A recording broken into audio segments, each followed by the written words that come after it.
Something was crawling silently. It had seeped into the cobblestone streets, the back alleys, the walls of abandoned houses. Something no one wanted to see but everyone could feel. Even when the wind dies down, a low hum remains, doesn't it? Just like that. Even after a crime scene has been scrubbed clean, the tape stopped rolling. Something still whispers through the walls. There's still something here. That night was not just a murder, it was a beginning. Or, perhaps, it had already begun long ago, and we were simply too late to understand. A small, ordinary town, ordinary people, but everyone had a secret, some buried deep, some etched into the walls, some never forgotten.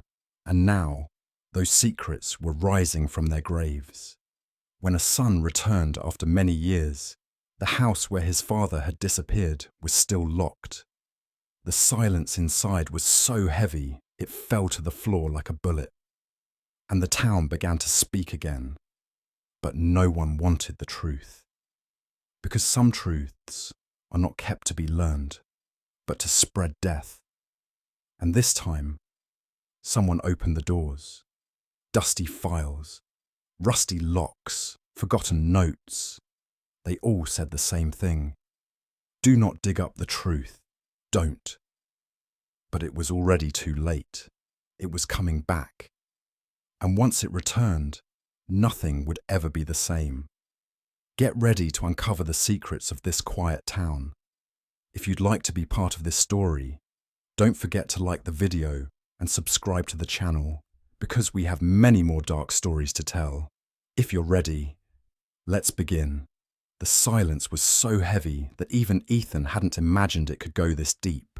The narrow river cutting through the town lay motionless, as though even the water had held its breath. Only the hurried, uneasy dripping of water between the wooden beams under the bridge could be heard. Ethan Lewis stood at the dusty window of his newly opened detective office, staring outside. Across the street, a cat circled around a cigarette butt before vanishing swiftly into the darkness. The town was grey even during the day. At night, it wasn't even grey anymore. What was he doing here? That was the first question he'd asked himself. But perhaps the question he should have been asking was something entirely different.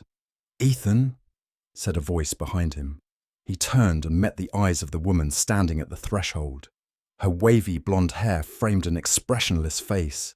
Her hands clutched tightly around her purse. "My name is Margaret," she said in a trembling voice. "I think you might be able to help me." Ethan nodded toward the chair in the corner. As Margaret walked over, her footsteps seemed to echo more than once, as if someone else was hearing them too. Was someone else there? Or was it just the paranoia of a first day on the job? Margaret sank into the chair, then pulled out a yellow file from her bag with shaking hands. There was nothing written on it. No name, no date. Only 3 words. "Do not open." Ethan set the file down on the desk. "Then why bring it here?" he asked, his tone edged with faint amusement. Margaret's gaze sharpened for a moment. Because I didn't dare to open it. But someone has to." Ethan reached for the file. As he lifted the cover with his fingertips, a few photographs, old newspaper clippings, and pages full of handwriting spilled out. One photo, in particular, caught his attention. An empty child's room, a broken doll in the centre of the floor, and beneath it, written in pencil, November 12th, 1998. While Ethan stared at the date, Margaret spoke again. "That day, my daughter disappeared." Her voice was so thin and fragile she had to repeat herself. "My daughter left her room and never came back." Ethan stayed silent for a few moments. The air in the room had grown thick. He looked back at the photo under the small desk lamp, the nursery. That date. He needed a name now. "Your daughter's name?" he asked. Margaret bit her lip before answering. "Emily." Then, after clearing her throat, "Emily Rose." Ethan stared at the photo for a while longer before picking up the other clippings. One headline read, "Second child disappears in town." The date pointed to the same week. Another, shorter note. Authorities state incidents are unrelated. Ethan frowned. 2 children vanish in the same week in a small town. And yet, unrelated. At the bottom of the file, a handwritten note caught his eye. They'll blame me. But they don't know the real story. Emily is still here, somewhere. When Ethan looked up, Margaret was still sitting there, but her gaze had changed. More resolute, darker, more afraid. "What do you want from me?" he asked. Margaret reached into her purse again and pulled out another envelope, this one containing several keys. On one of the keys hung a small metal tag, Harper House. "You have to go there," she whispered. "It's the only place you'll find answers." A strange chill ran through Ethan. Harper House. The name was familiar, though he couldn't place why. Margaret shut her bag and stood, her voice almost commanding now. "You have to go before it's too late." When the door closed, Ethan remained still for a few seconds. He picked up the keys. The cold metal burned in his palm, and the name Harper House echoed in his mind. Something felt very wrong. By midnight, Ethan stood just outside Harper House, at the edge of town. A 2-story structure of grey stone, its sills rotted, the whole place unsettling at first glance. The yard was overgrown, the iron gate sagging, one window shattered. But the strangest thing was the silence. No wind through the trees, no birds, no rustling leaves. It was as if this place was a void. One of the keys fit the door. It groaned open, heavy and reluctant. The smell of dust and damp hit him as he stepped inside. He switched on his flashlight. Its beams swept across the walls where old photographs hung. Family portraits, smiling faces. Every one of them torn. The faces scratched out. The interior was in chaos, as though someone had either ransacked it in a hurry or abandoned it for decades. At the foot of the stairs, an old rug was curled up. From upstairs came a faint tapping sound. A rat, maybe, or... The sound quickened his pulse. He moved toward the staircase, each creaking step raising the hairs on his neck. Upstairs, he checked the rooms one by one. All empty, dusty, abandoned, cold. But at the end of the corridor, a faint light leaked through the crack of a door, and a child's laughter. Ethan froze. He took one step closer, then stopped. The laughter continued, high-pitched, sinister, eerily familiar. He thought of the photo, the empty room, the doll. November 12th. Slowly, he touched the door. It swung open with a groan. The room was empty, except for the broken doll in the center, and on the wall, etched in pencil, 3 words. Still here. Ethan startled as he heard footsteps behind him. He swung the flashlight around, but no one was there. Only, in the dust at the threshold, a faint impression of a child's footprint. In that instant, he realized he was not welcome here. But he couldn't turn back now. It was already too late. Gripping the file tightly, his eyes fixed on the writing on the wall, and he whispered, "Emily." As he descended the stairs without looking back, he pulled out his phone. He would call Margaret, tell her what he'd seen. But the screen only read, "The number you have dialed is not in service." A loud slam from one of the downstairs windows made him jump. A shadow darted past outside. Ethan ran to the door, but it was too late. The yard was silent again. The door stood wide open, and the wind whispered those 3 words over and over. Still here. Ethan's hands shook, but his eyes shone with determination. The secrets in the dark had pulled him in now. Whatever he would find, he knew this house held the answers, but there were still questions he wasn't ready to ask. Ethan hadn't left Harper House.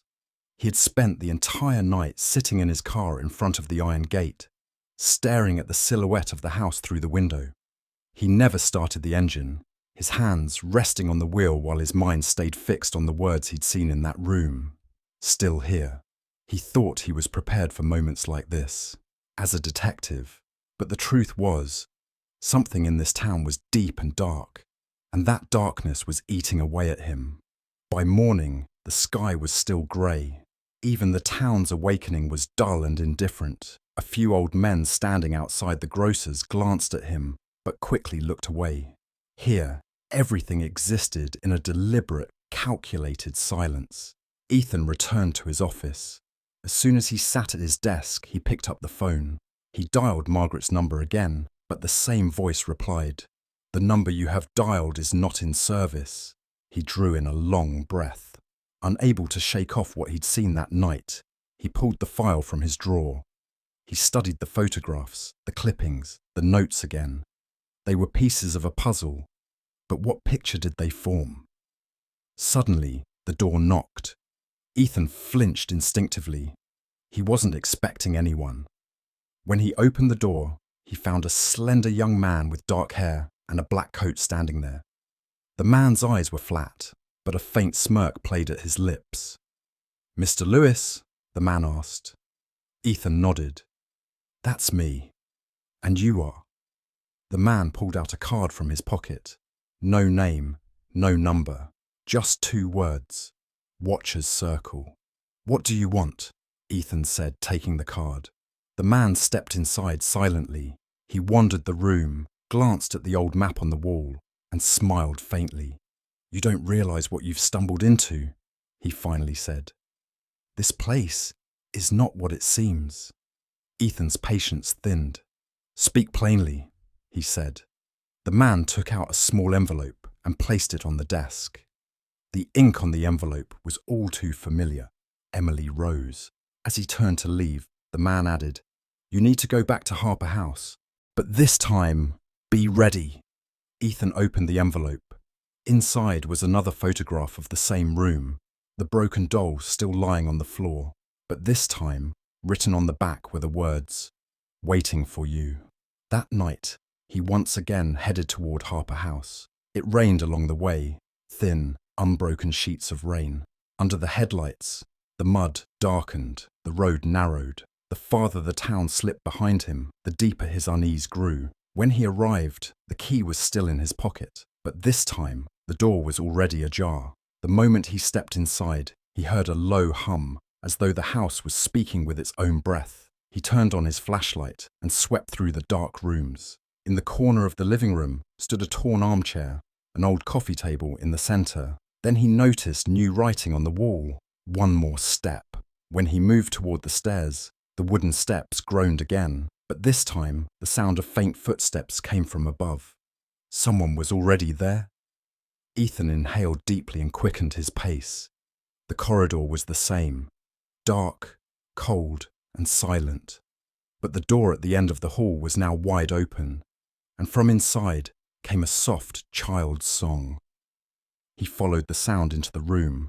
A beam of light illuminated the doll in the center of the floor, but this time the doll was intact. Ethan bent down and picked it up. At that moment, the door slammed shut behind him.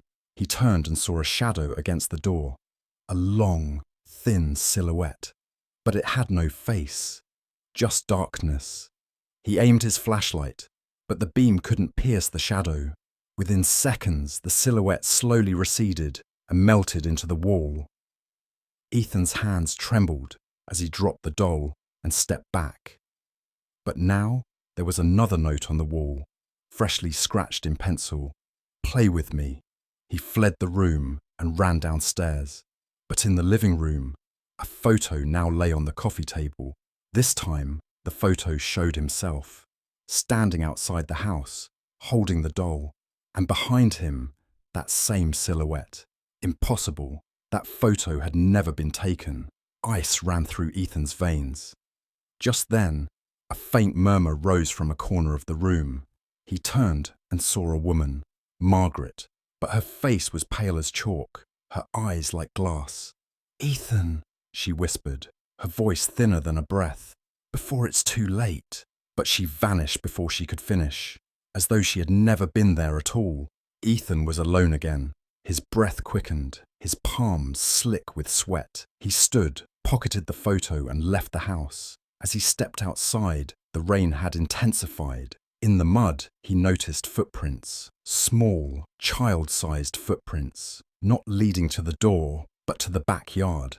He hesitated, then began to follow them. The backyard was thick with brambles, thorns scratching his legs. At the far edge, he reached a small shed. Its door stood half open. Inside, the shed was nearly empty, but the walls were covered with drawings, children's drawings, a house, a tree, a well, and beneath each, the same note, "Still here." Ethan stepped closer and heard another faint sound. On the shed floor, a loose board shifted. He pried it up to reveal a small chest beneath. Inside was an old diary. On its cover, Emily Rose, 1998. Ethan opened it and flipped through quickly. Most of the pages were wet, the writing blurred, but a few sentences were still legible. "Mum's going to be so mad. I don't know what she'll do to me. I hear them, but they don't see me. I'm still here." Ethan closed the diary and took a deep breath. The shed, the rain, the drawings, the diary. They were all connected somehow. When he stepped outside again, a faint shadow lingered in the shed's doorway. That same tall, faceless silhouette, but this time, closer. Ethan backed away. Rain soaked his shirt as fear swelled inside him. But somewhere deep down, a strange determination stirred. He had to take one more step. Without looking back, he left the shed and returned to the house. As he stood in front of Harper House again, his phone buzzed. No sender, just one sentence. "Don't stop until you find her." Ethan took a long breath and opened the door again. But this time, something different awaited him. In the living room, the diary now lay open on the coffee table by itself, and in the middle of the page, freshly written, "Welcome." As Ethan closed the diary, whispers swept through the room. He walked slowly, deliberately.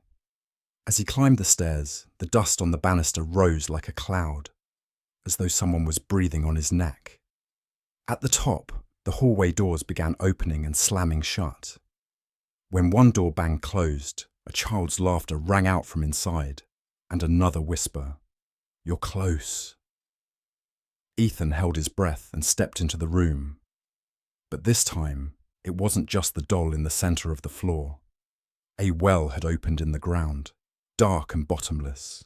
A chill drifted up from its depths, and a voice from below, "Come." Ethan's eyes locked on the darkness. He leaned over, expecting to see his reflection, but what stared back was not him. Something darker, something far too familiar. He staggered back, but his feet slipped and he caught himself on the edge. Then he felt it, someone standing behind him, and that cold voice again. "Find me." Ethan pressed his back to the wall, hands trembling, and took a deep breath. But he knew now, there was no turning back. Whatever happened, he had to see it through to the end. Ethan dropped to his knees, breathing heavily. His hands still clung to the stones at the edge of the well. The cold breath wafting up from the darkness sliced his skin like a blade. He looked up. The ceiling of the room was shrouded in shadow, the walls cracked. But what struck him most was the silence in the air. The whispers were gone. No more childish laughter. Only a faint moan rose from deep below. And that moan belonged to the well. Shivering, Ethan backed away. He stood, tried the lamp in the corner of the room, but the switch was broken. He turned on his flashlight and looked into the well once more. The beam illuminated only a few inches before being swallowed whole. Then, from the depths, a thin voice rose. "Why are you running?" Ethan's throat tightened. He swallowed, but no words came. He turned off the flashlight and moved slowly toward the door. But the door had closed. On it, new words had appeared. "Don't go." He stood there, frozen. The sounds from the well grew louder, like chains dragging, like feet scraping against stone. Ethan squinted, holding his breath. Then, a hand. From the darkness inside the well, a thin, pale hand emerged and gripped the stones. Ethan stumbled back, his shoulders striking the wall. The hand lingered a moment, then slowly withdrew and vanished. At that instant, the wall behind him cracked. A chunk of plaster fell away, revealing an old passage, narrow and low-ceilinged. From within came the wavering light of an ancient oil lamp. Ethan hesitated, but this time he was resolute. He stepped slowly forward and entered the tunnel. The air inside was damp. Carvings covered the walls, some legible, some erased entirely. The ones he could read said, "Find me. Forgive me, mother. Silence bleeds." The farther he went, the heavier the air became. Near the end of the tunnel, he heard deep breathing and a faint growl, as if the darkness itself was calling to him. Suddenly, the lamp went out. The tunnel plunged into blackness. Ethan crawled forward on his knees, feeling the walls with his hands. Soon, his fingers touched a cold stone door. On it were small handprints and a note, just one step. Holding his breath, Ethan pushed. The door creaked open to reveal an old cellar. In its center stood a table, and on it lay an ancient book. On the cover, Emily Rose. As Ethan approached, old photographs on the walls caught his eye. Some showed Harper House, others Margaret, others strangers he didn't recognize. But the last photo, it was of him. But his face was scratched into darkness, with hollow eyes. He reached for the book, but just then a scream filled the cellar, so loud his ears rang. He clamped his hands over them, but the scream didn't stop. It wasn't a cry for help. It was fury. For a moment, a fine mist rose from the floor. It swirled at the center of the room, then slowly formed Margaret's face. "Ethan," she whispered, "if you don't stop, it will get worse." Ethan stepped back, but as he did, the wall behind him slammed shut.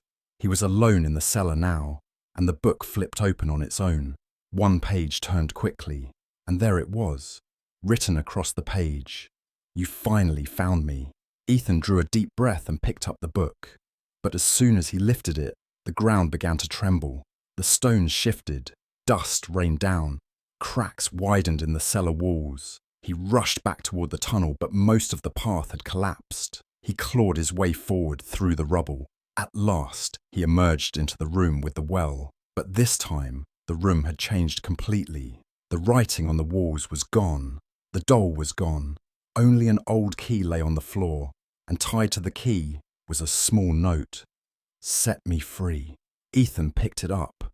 It was ice cold, with faint red stains on it. Suddenly, footsteps echoed from above, this time clear and deliberate. Someone was really there. Ethan moved slowly toward the stairs. Each creak of the wood made the footsteps above quicken. At the top, a new door had opened. On it, Emily's room. He pushed it open to find the remnants of a child's room, a bed, a broken desk, and a wreath made of toys on the wall. But what chilled him most was what lay in the center of the bed. A white wedding dress, with thin red streaks across it, its hem torn, and beside it, a chest. Ethan didn't touch the dress. He went straight for the chest. He fit the key into the lock and turned. The sound of the latch echoed through the room. Inside was a music box, but on its lid, his own name was etched. Ethan. With trembling hands, he opened it, and the melody it played was the same children's song he'd heard before. But this time, there were words. "It begins here, it ends here. Say my name, bring me near." Ethan's breath hitched. Beneath the box was another note. "You're finally in the game." Suddenly, the door slammed shut. The light went out, and in the darkness, a thin, sinister laugh rose. Ethan felt along the walls, searching for the door. But the walls were moving.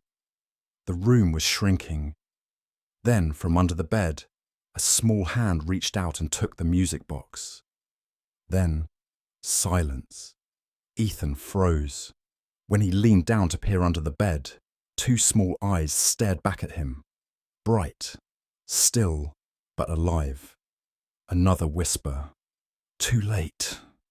In an instant, the eyes vanished and the room fell silent.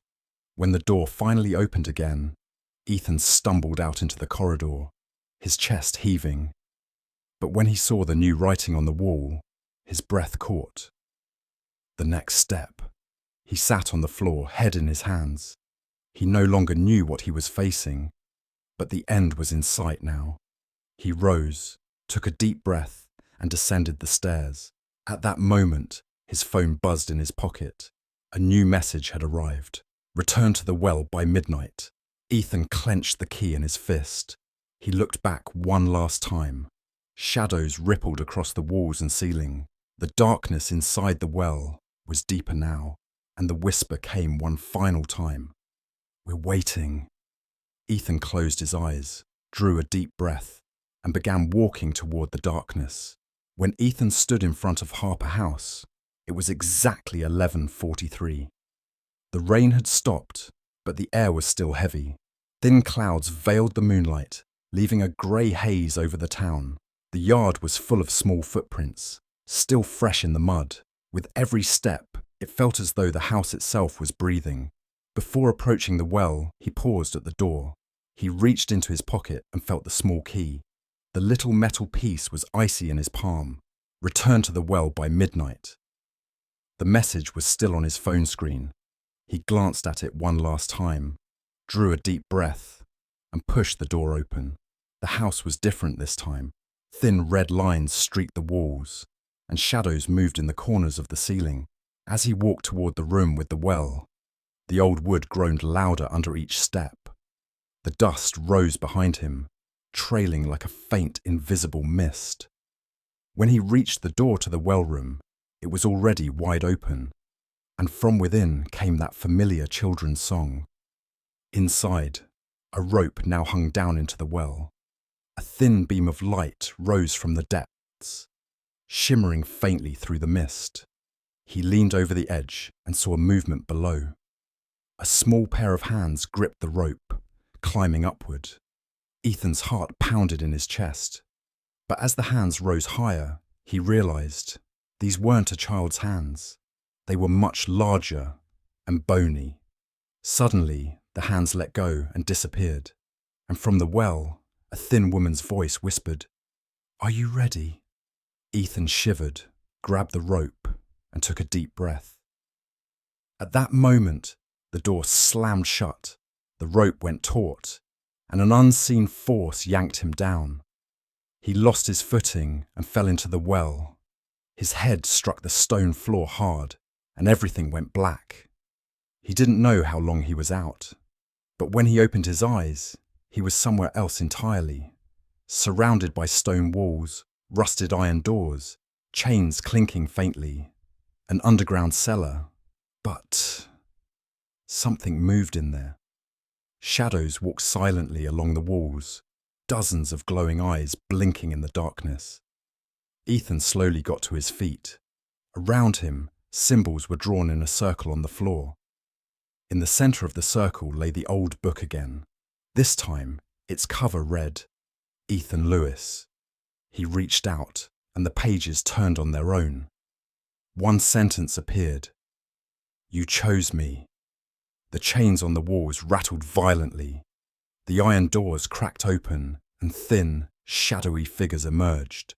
They all turned to Ethan at once and whispered, You've reached the end. Ethan backed away, but the wall behind him had vanished. In its place was a dark corridor. At the end of it glowed a red light, and streaks on the floor, like fresh blood. He drew a breath and quickened his pace. The corridor narrowed, the ceiling lowered. At one point, he saw thin fingers reaching down through the cracks above, scratching the walls and making a sound like screams. At last, he reached the source of the red light, a small room, an old table in the centre and a box on top. The box was open, and a voice from inside whispered his name, Ethan. As he stepped closer, a thin arm shot out of the box. It clamped onto his face, pulling him into the darkness. Ethan screamed, but no one heard. In an instant, the room vanished and he found himself before a mirror. But the reflection wasn't him. It was a thinner, paler figure with jet black eyes, and without moving its lips, it spoke. Too late. The mirror's glass cracked, shattered, and fell to the floor. With each piece that hit the ground, a child's laugh rang out, and on the shards, new words appeared. Come back to me. Ethan dropped to his knees, gathering the shards in his hands, but his palms bled. Then a thin hand reached out from behind the mirror and touched his shoulder. He turned and saw Margaret, but she wasn't the same. Her face was ghost white, her eyes lifeless. Her lips trembled, and she whispered, The well wants you. Ethan stumbled back, but Margaret grabbed him. You can't run, she said more firmly now. You have to finish it. Suddenly, the rooms, walls, everything vanished. He was back at the well, but now the room was full of dark shadows, and the well was wider than before. The dark breath pouring from it filled the entire room. Ethan took a step forward and thin chains dangled from the walls. On their ends hung toys, torn pieces of dresses, tiny shoes, and a new phrase appeared on the wall. It remains unfinished. He drew a breath, lifted his head. As he walked toward the well, the ground trembled. With each step, new cracks split the walls, and a shrill hum rose from the room. When he reached the edge, the rope was still there. But this time, a voice came from the darkness. Say my name. Ethan wrapped his hands around the rope. He lowered his head and stared into the abyss. Emily, he whispered, his voice shaking. Emily rose. In an instant, the well flared with light. The darkness recoiled, but what rose from the well wasn't human. A long, skeletal shadow with sharp, thin hands emerged, letting out a deafening scream. Ethan backed away, but thin chains shot from the walls, wrapping around his wrists. They dragged him back to the edge. The shadow leaned in, lowered its head, and whispered, You're mine now.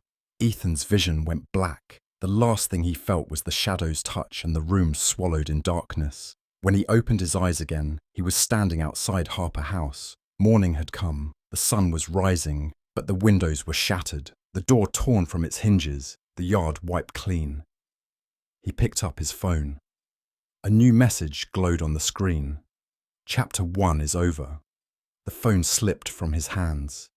He closed his eyes slowly. But from deep within, one more whisper rose. We'll meet again at midnight.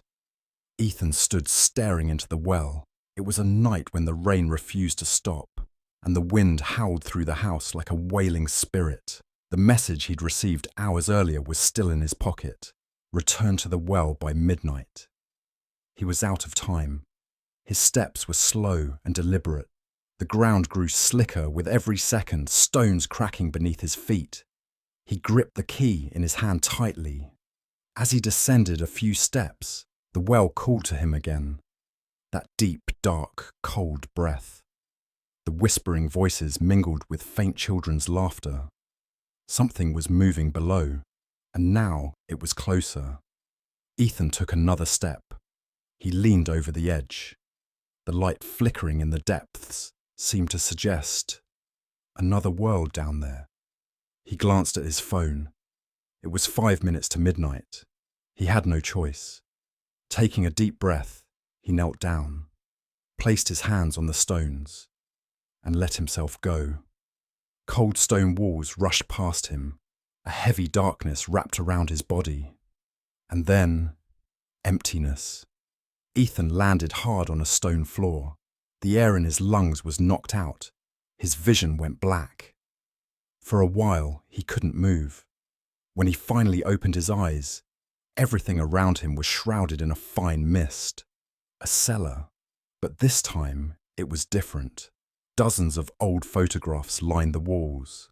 Familiar faces stared back at him. Margaret, little Emily, the town's elders, even the man in the black coat, and in the large mirror at the centre of the room, himself. But the reflection wasn't his own. The figure in the mirror moved slowly, raising its hand. Ethan didn't move. The reflection tilted its head and whispered, "Welcome, Ethan. At last." Ethan stepped back, but it was as though the reflection had stepped out and was standing before him now. Its face was hidden behind a dark mask. Its eyes empty. Suddenly, one of the photographs on the wall fell to the floor. He bent to pick it up and saw a message scrawled across it. "Do you remember who this is?" He looked at the photo, but the face in it was of someone he'd never seen. A small girl, head bowed, hands tied behind her back, and in the background, the long, faceless silhouette. Blood pooled at the little girl's feet. Ethan recoiled. Dropping the photo, he stood. When he turned back to the mirror, the reflection was gone. But on the glass, a new word had appeared. Deeper. When he touched the mirror, a cold liquid wrapped around his hand, creeping up his arm. Cracks spread through the glass, and then it shattered completely. The wall behind him opened. A narrow stone corridor appeared. From within came the faint sound of a children's song. But this time, the words were darker. It begins here. It ends here. Say my name. Bring me near. Ethan dragged himself forward. At the end of the corridor was a small iron door. Nailed across it was a wooden board. No way back from here. He placed his hands on the iron and stepped through. It was not just another room, but another world. The ground trembled. Stones hovered in mid-air. The air was heavy, metallic.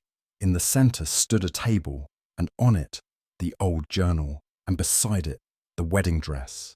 But this time, the dress was moving. It spun slowly in the middle of the room, as though worn by someone invisible. Ethan stepped back. The dress stopped, and from it came a voice. Say my name. Ethan's throat tightened. Emily, he whispered. The dress fell to the ground. At that instant, cracks split the walls. From the openings, faces began to emerge. Children's faces, pale, motionless, but their eyes alive, and they whispered in unison, "The game is over. The game is over. The game is over." Ethan dropped to his knees, clutching his head. But just then, a pair of small hands touched his shoulders. When he looked up, he saw Emily, but not the Emily from the photos. This Emily's face was streaked with blood. Her eyes were black voids, her hair tangled and wild, yet her voice still carried a child's softness. "Why did you come?" she asked. Ethan could barely form the words. "To find you," he finally whispered. Emily lowered her head, then looked back at him. Too late. Suddenly, a massive chasm opened in the centre of the room. Smoke rose, voices tangled in the air. "Come," said Emily. "See how it ends." Ethan placed his hands on the ground and crawled to the edge. But what spilled from the pit wasn't smoke, it was blood. Thin streams of it rising to cover the floor. Emily extended her hand. Ethan hesitated, then took it. He closed his eyes. Everything changed. He was now in an open field. It was night, but the sky was starless. In the centre of the field stood a lonely well. Ethan and Emily stood beside it. Emily pointed to the darkness below. "Look." Ethan leaned over, but what stared back wasn't his own face. It was Margaret, screaming, her hands bound. "Ethan, don't leave me," she cried. Ethan staggered back. "What is this?" he demanded. Emily's voice drifted to him. "You chose. Now finish." Suddenly, a shadow passed behind him, long, faceless. When he turned, Emily was gone, and the well had grown deeper. He leaned over once more and saw his own face. But it was covered in blood, his eyes hollowed out, and from below came his own voice. "You can't go back anymore." Ethan clutched his head. The silence of the field roared in his ears. Then something fell from the sky. A key, the same cold iron, with a note tied to it. The final door. Ethan picked it up. In the centre of the field now stood a door, old, cracked, with light seeping through. On it was written, "Set me free." Ethan bowed his head. He looked back one last time. Margaret's screams still rose from the well, but the silhouette was closer now, closing in. He took a deep breath, fit the key into the lock, and turned it. The door groaned open, but he couldn't see what lay beyond. Only a blast of icy wind struck his face and pulled him through. For a moment, everything fell silent. Darkness closed in. Only the faint children's song could be heard, and a whisper, "Welcome, Ethan. The final step has begun." When Ethan opened his eyes again, he found himself standing before Harper House. But the house had completely changed. Its walls blackened, its windows shattered, thin smoke rose from the roof. He reached into his pocket. There was a new note. "Midnight is over. Now, the final game." Ethan lifted his head. The door to the house stood open, and from within came the sound of a small, chilling laugh. The wind tore through the night like a sharp blade. The black sedan moving down the road had fogged windows and a heavy, suffocating air inside. Claire gripped the steering wheel tightly, taking deep breaths without taking her eyes off the road. Marcus sat silently in the passenger seat, his fingers drumming impatient rhythms on his knees. What lay in the trunk refused to leave their minds, yet neither dared to speak it aloud. About an hour earlier, when they'd pried open the rotting wooden door behind the abandoned church, their breath had caught in their throats. Inside were dusty files untouched for years, rusted cabinets, and on the floor, a body bag, covered and waiting. When Claire's trembling hands unzipped the bag, what they saw was still burned into the backs of their eyelids. "How could you not recognize him?" Marcus had whispered. "I don't know," Claire had replied, but her voice shook because she did know. She knew exactly who he was. Lying there in that bag was the man they once trusted most in this town, retired detective John Harker. Harker's face was pale, his lips blue. Between his fingers was a cassette tape. The moment they'd taken it, a faint noise had come from the church's rear wall. Now the tape was in Marcus's inner coat pocket. "What's on the tape? Why would they want us dead over it?" Claire asked, her voice barely rising over the road's hum. "I don't know," Marcus answered, eyes fixed on the dark horizon as if searching for an answer inside himself. "But you're about to find out." When they reached the next town, they pulled into a shadowy parking lot. Rain had begun again, its fine droplets making the black asphalt glisten. Marcus pulled the tape out and held it in his hand. One word was written on it in red marker: evidence. As rain streamed off the cassette surface, Claire shivered. "Let's listen to it now," she said. In the corner of a nearby derelict arcade, they found the only working tape deck. Marcus carefully slipped the tape in and pressed play. The first few seconds were only static. Then a muffled male voice began to speak. "Everyone in this town has a secret. Everyone, except me. I saw it all. And this tape holds everything. If something happens to me, this tape will expose the truth." Then a scream, sharp, desperate, followed by a high-pitched whine, and silence. Marcus's lips had gone dry. "This is much bigger than we thought," he murmured. Claire nodded, her voice trembling with anger. "They silenced Harker because of this," she said, "and now they want to silence us too." They rewound the tape and listened again. Same voice, same scream. But on the final listen, they noticed something new. A faint whisper just after the scream. "Please, look at the old school." Claire's heart was pounding out of her chest.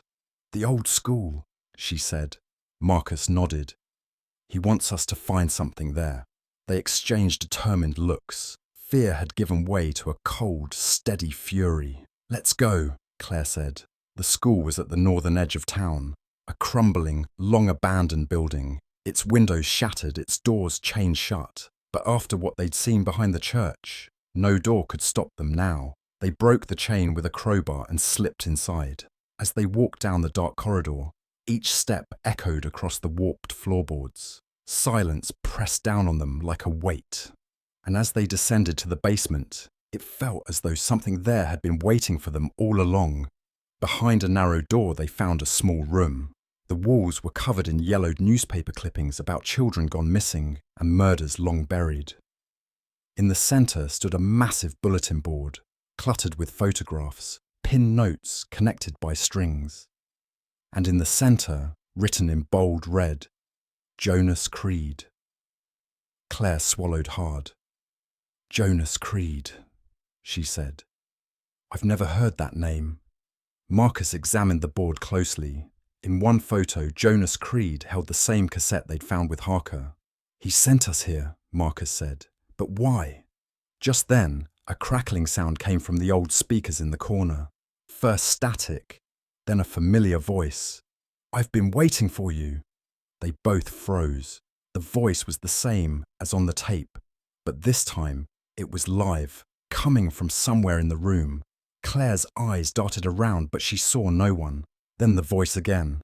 "Congratulations on finding me, but you won't make it out alive." Suddenly the wall behind the board groaned and slid open, revealing a narrow passageway. Marcus squinted into the dark. "We don't have a choice," he said. As they stepped inside, the door slammed shut behind them, locking tight. The air grew heavier, colder, more threatening as they pressed on. Marcus's lighter was their only source of light. About 20 meters in, the tunnel opened into a small cellar. Strange drawings covered the walls, odd symbols etched into the floor, and at the center, a chest. Claire carefully lifted the lid. Inside were countless tapes, photographs, and a notebook. On the notebook's first page, a single line was written. "It all started here." Marcus flipped through it, page after page, detailing the town's sins over 50 years, hidden murders, disappearances, and exactly how people had been silenced. As he reached the final page, Claire suddenly felt a chill crawl up her back. Someone was breathing behind them. Slowly she turned and saw two glowing eyes watching from the dark. "Marcus," she whispered, her voice edged with a scream. The eyes moved closer. Claire's heart hammered in her chest like it might shatter her ribs. Marcus sparked the lighter again, and in its weak glow, a figure appeared. A man, Jonas Creed. But his face, it wasn't human anymore. His skin had turned pale and tight. His eyes were black voids, his hands slick with blood. He bowed his head slightly and spoke. "Welcome," he said. "Now you will join me." At that moment, Claire and Marcus finally understood. The real game was only just beginning. Jonas took another step forward and the cellar walls shuddered. The town's secrets won't stay buried forever, but you will. Behind him, the darkness moved, shadows stirring from the walls, floor and ceiling. A chorus of whispers rose around them. "Stay.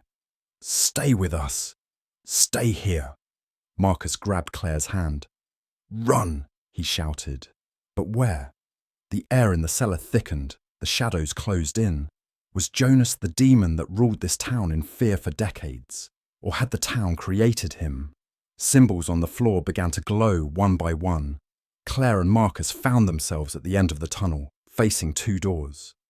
One seemingly into darkness, the other into light. Jonas's voice echoed again. "The choice is yours." But they didn't dare look back. And just then, another scream, this one Claire's, tore through the air. Then silence. What happened in that cellar? Which door they chose?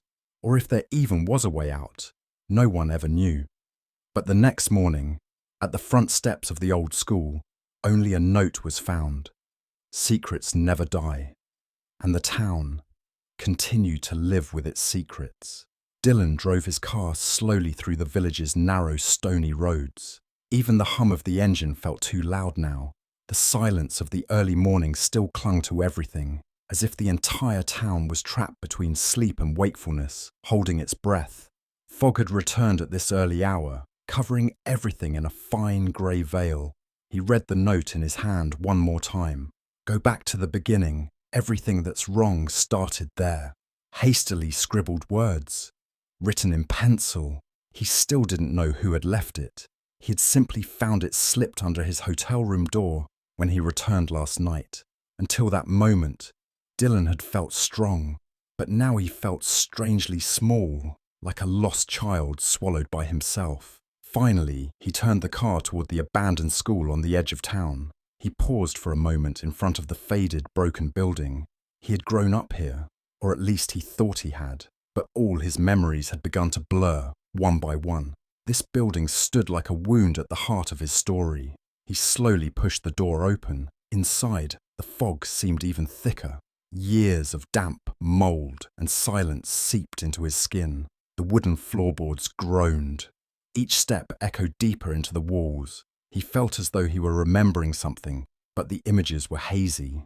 A teacher, a child crying, a cupboard door, a dark corner. At the end of the corridor, the old principal's office door stood slightly ajar. When he pushed it open, the rusty hinges hissed and the door swung wide.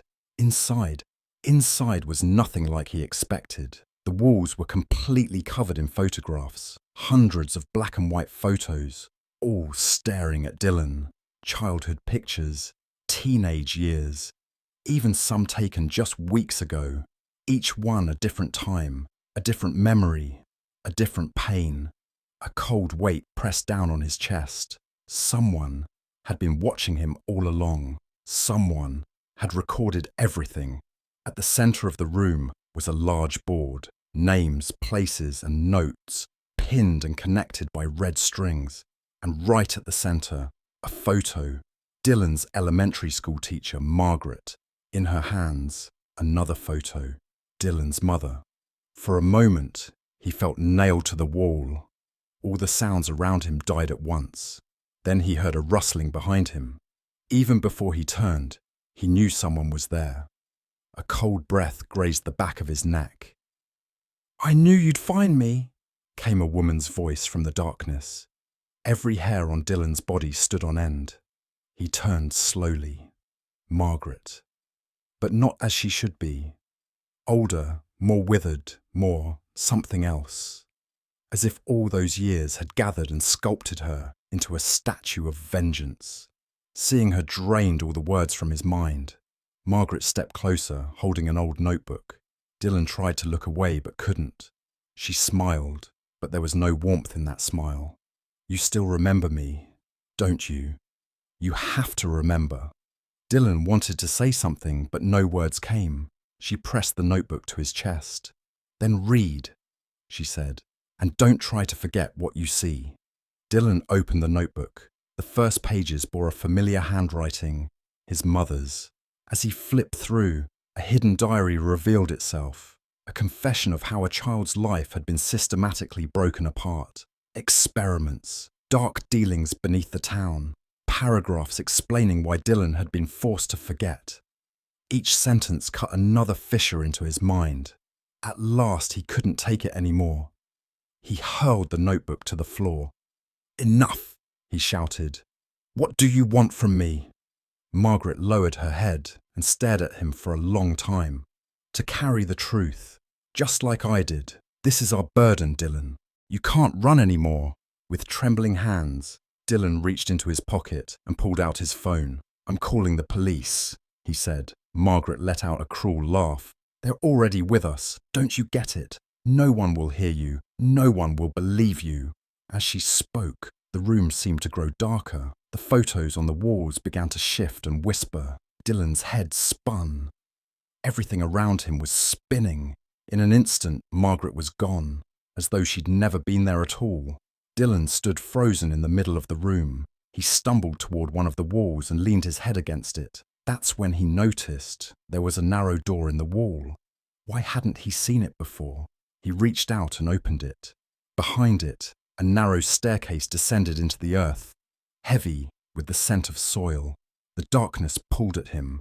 One step, another. With each step, the boards beneath his feet felt weaker, more treacherous. But he couldn't turn back now.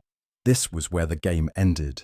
At the bottom, he emerged into a broad cellar lit by a faint beam of light. And there were boxes, files, photographs, and people chained to the walls. He froze. In the corner, someone was sobbing. He slowly dragged himself toward the sound. The face that emerged from the shadows froze every cell in his body. It couldn't be his mother, but it was. Aged, frail, half mad. She sat on the ground, arms wrapped around her knees. She murmured in a faint voice, I told you, but you didn't listen." Dylan dropped to his knees, clutching her hands. "Mom, what are you doing here? What's happening?" he cried, his voice breaking. She lifted her head. Her eyes were pure white. "None of us ever left, Dylan, and none of us." Just then, at the far end of the cellar, a massive mechanism groaned to life. Iron doors slammed shut, chains tightened. The walls, cameras and files burst into flames, hissing like a chorus of screams. Dylan grabbed his mother's arm and tried to pull her up, but she wouldn't budge. As everything burned, her gaze locked on his. "It's over now. It ends here." Dylan gasped for breath amid the darkness and smoke, frantically searching for an exit, but there was none. All the exits were sealed, and the walls began to close in on him. The photographs, chains, documents, all turning into balls of fire, hissing as if screaming.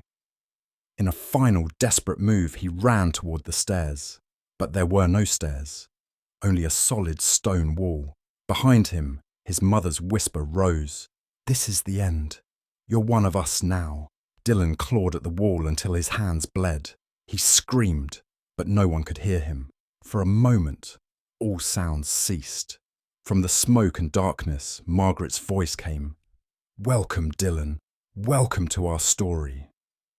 On the walls, his childhood photos reappeared, but this time, his face was erased from each one and replaced by a single word, "Us."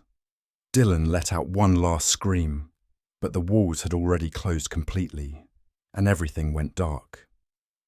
At that late hour, the town was quieter than it had ever been. Even the wind seemed to hold its breath.